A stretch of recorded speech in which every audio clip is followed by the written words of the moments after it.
maintenant, on va changer un peu le sujet. Ça va aller un peu dans le syndrome cardio-rénal, quelque chose qu'on voit assez souvent dans les cliniques d'insuffisance cardiaque. Et le premier présenteur va être Dr. François Mador, au lieu de Dr. O'Meara, qui va se présenter après. Dr. Mador travaille à Sacré-Cœur. C'est un néphrologue à l'Université de Montréal qui a une maîtrise en épidémiologie à Harvard Santé publique, qui a un intérêt fort dans la maladie cardiovasculaire chez les patients à insuffisance rénale. Et il va nous parler un petit peu du syndrome cardio-rénal, prévalence, pronostic, un peu sur tout sur l'insuffisance rénale et les maladies cardiovasculaires. Bonjour. Parfait. Bien, merci beaucoup. Je voudrais d'abord remercier le comité scientifique de m'avoir invité pour venir présenter ce matin. C'est vraiment un plaisir pour moi d'être ici avec vous ce matin. On a décidé effectivement de faire un petit changement d'horaire, de présenter la vision du néphrologue avant de présenter la vision du cardiologue. Donc, je vais vous présenter essentiellement dans les 30 prochaines minutes un peu la vision néphrologique du syndrome cardio-rénal. Et ensuite, Dr. O'Meara viendra vous présenter la vision cardiologique. Donc, essentiellement, le plan de ma présentation va être le suivant. Je vais d'abord débuter avec une définition, une classification du syndrome cardio-rénal. Comment est-ce qu'on peut organiser ça dans notre tête et en recherche, les syndromes cardio-rénaux. Ensuite, je vais me concentrer essentiellement sur l'épidémiologie, à savoir quelle est la prévalence du syndrome cardio-rénal, quels sont ses impacts au point de vue de la survie du patient, au point de vue de la morbidité et de la mortalité des patients. Et enfin, je vais dire quelques mots par rapport à certains aspects thérapeutiques, surtout le point de vue néphrologique par rapport à l'utilisation de certaines thérapies, notamment au niveau de la médication. Donc, si on commence au niveau très général, on sait que depuis plusieurs années, et depuis des dizaines et des dizaines d'années, il y a une association très, très proche entre le cœur et le rein, ne serait-ce que si on parle au niveau cardiaque d'une diminution du débit cardiaque, ça va entraîner automatiquement une diminution du débit au point de vue rénal. De la même façon, une augmentation de la pression veineuse centrale va entraîner une augmentation de la pression veineuse au niveau rénal. Et donc, tout ça va entraîner une insuffisance rénale progressive. Inversement, on sait aussi que toute insuffisance rénale va entraîner des impacts au niveau cardiaque, ne serait-ce que par rétention hydrosodée, hypertension, qui va éventuellement avoir des impacts au niveau cardiaque. Donc, ça, c'est rien de nouveau, on le sait depuis plusieurs années. Par contre, l'ensemble de ces associations-là étaient plus ou moins bien systématisées ou définies. Si bien qu'au cours récemment, en 2010, il y a eu une réunion d'experts, une réunion de consensus pour essayer de classifier un peu plus précisément ces différents syndromes cardio-rénaux. Et la classification à laquelle ils sont arrivés est la suivante. Et dans les quelques prochaines minutes, là, je vais essayer de vous le présenter plus en détail. Mais si on regarde d'abord, premièrement, le type 1, ils ont classifié ça comme les syndromes aigus cardio-rénaux, c'est-à-dire une insuffisance cardiaque aiguë qui va entraîner une insuffisance rénale aiguë.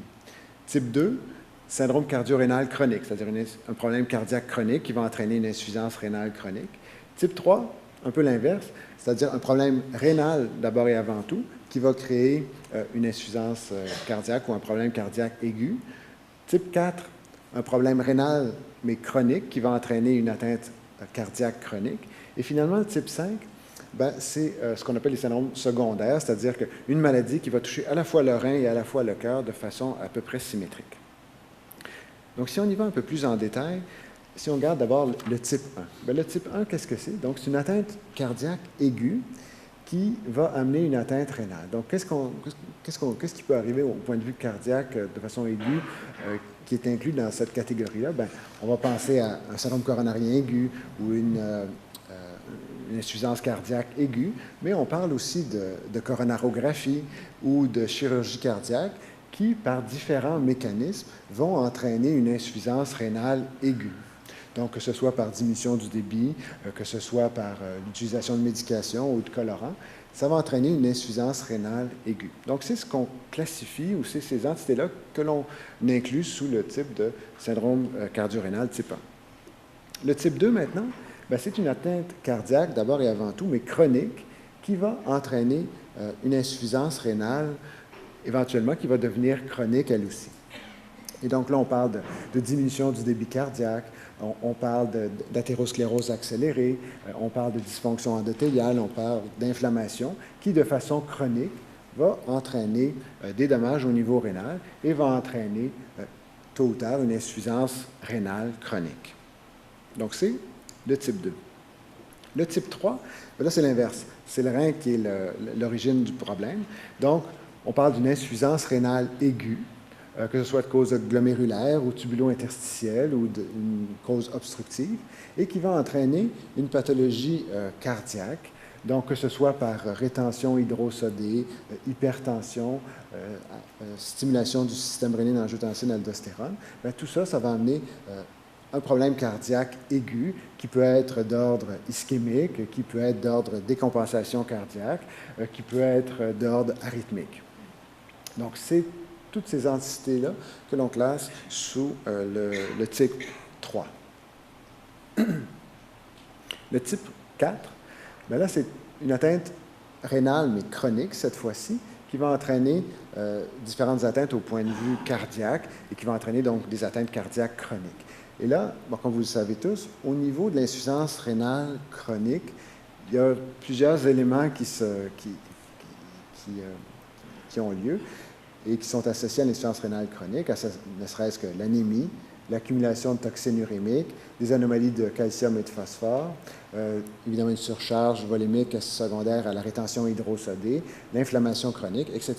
Et tout ça, ça va avoir des impacts majeurs au niveau cardiaque. Et de quels impacts on peut parler? Bien, on peut parler de remodelage cardiaque, on peut parler d'hypertrophie ventriculaire, de dysfonction diastolique, on peut évidemment parler de maladies coronariennes, on peut également parler de maladies valvulaires avec des calcifications au niveau valvulaire et au niveau du tissu cardiaque. Et donc, tout ceci va amener une série de manifestations au niveau cardiaque de façon chronique. Donc, toutes ces entités-là sont classées sous le type 4.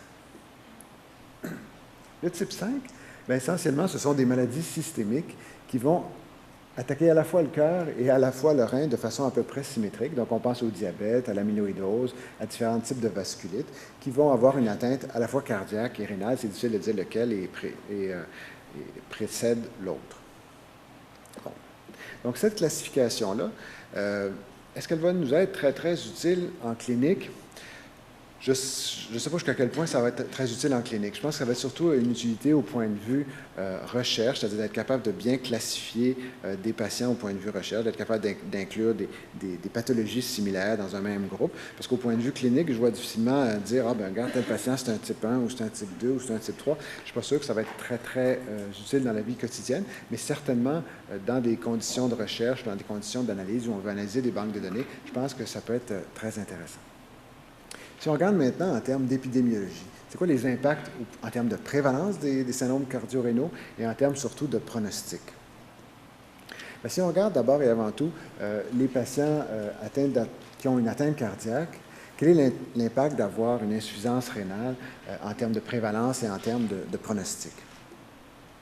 Donc, si on regarde ici quelques études qui ont été publiées au cours des dernières années, on voit que si on regarde, par exemple, dans des essais cliniques randomisés, où en théorie, les patients, souvent avec insuffisance rénale très sévère, sont d'emblée éliminés parce que, car c'est des patients compliqués, on ne veut pas les inclure dans des études. Là.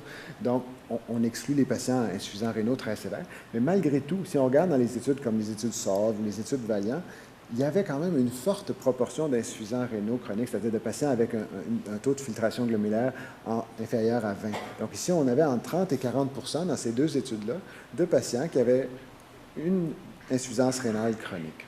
Mais si on regarde, disons, dans la vraie vie, par exemple dans l'étude ADHERE, où il y avait plus de 110 000 patients, bien là, les patients avec insuffisance rénale n'étaient pas systématiquement exclus. Et là, on retrouve une proportion beaucoup plus importante de patients avec insuffisance rénale. C'est pratiquement la majorité des patients là, qui avaient une clairance de créatinine en bas de 60 ml par minute. Quel est l'impact au point de vue de la survie de cette insuffisance rénale dans votre population de patients avec insuffisance cardiaque? Bien, cet impact-là est très important.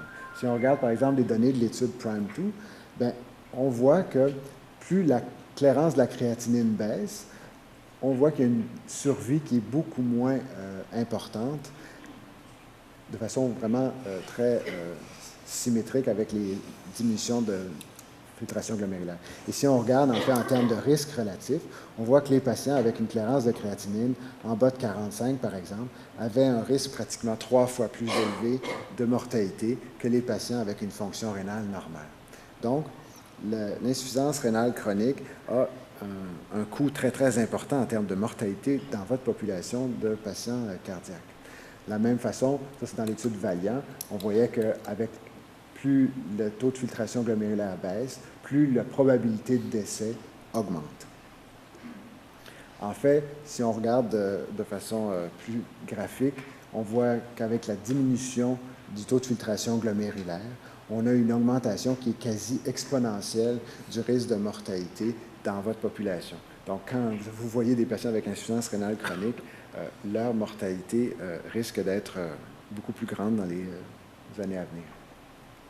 En fait, ce qui est intéressant ici de constater, c'est que le risque relié à l'insuffisance rénale chronique ou à la diminution du taux de filtration glomérulaire est pratiquement plus important que le risque associé à la fraction d'éjection. Donc, si on regarde ici en vert, c'est le risque relatif associé à la fraction d'éjection, le risque de mortalité. Et on voit que quelqu'un qui a une fraction d'éjection en bas de 20, ou pas loin de 20, a un risque relatif de 1,5 fois de mortalité. Par contre, si on regarde un insuffisant rénal chronique avec une clairance en bas de 45, ce risque-là est 2,5 fois plus élevé. Donc, on voit que le poids relatif de l'insuffisance rénale est pratiquement plus important que le poids relatif du degré d'insuffisance cardiaque dans le risque de mortalité. Donc, pourquoi ça? Il y a plusieurs raisons, j'en ai listé quelques-unes ici, qui peuvent expliquer cette association-là en termes de mortalité accélérée. C'est sûr qu'on sait que l'insuffisance cardiaque affecte directement la fonction rénale, on va le voir tout de suite.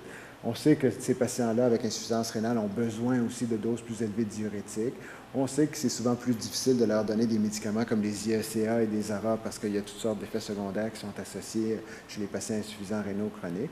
Est-ce qu'il y a un rôle qui est relié à l'anémie? Est-ce qu'il y a un rôle qui est relié aux marqueurs inflammatoires, neurohormonaux, au stress oxydatif, à la dysfonction endothéliale? Tout ça, c'est des hypothèses. Dr O'Meara va vous en parler un peu plus en détail là, dans la deuxième partie. Donc, si on regarde, ne serait-ce qu'au point de vue très, très physiologique, le lien entre l'insuffisance cardiaque et la fonction rénale, bien, ça, c'est une diapo un peu compliquée, mais je vais essayer de vous guider à travers la diapo. Là. Ça, c'est le flot rénal, le flot vasculaire rénal, donc le renal blood flow. Et on voit que lorsque l'index cardiaque diminue, il y a évidemment une diminution de la perfusion rénale. Donc, l'index cardiaque diminue, la perfusion rénale diminue. Le rein va réagir, lui, en disant « OK, je vais augmenter ma fraction de filtration pour répondre à cette diminution du flot. » C'est-à-dire qu'il y a une diminution du flot au niveau du rein. Le rein dit « OK, c'est correct, je vais juste, pour chaque millilitre que je reçois de sang, je vais en éliminer davantage par millilitre. » Donc, il est capable de compenser initialement en augmentant la fraction de filtration et ça va permettre de maintenir le taux de filtration glomérulaire stable. Par contre, lorsque le flot rénal est trop diminué, là, il ne peut plus compenser. Et à ce moment-là, on observe une diminution du taux de filtration glomérulaire. Donc, il y a une association directe entre la perfusion rénale qui vient du cœur et le taux de filtration glomérulaire.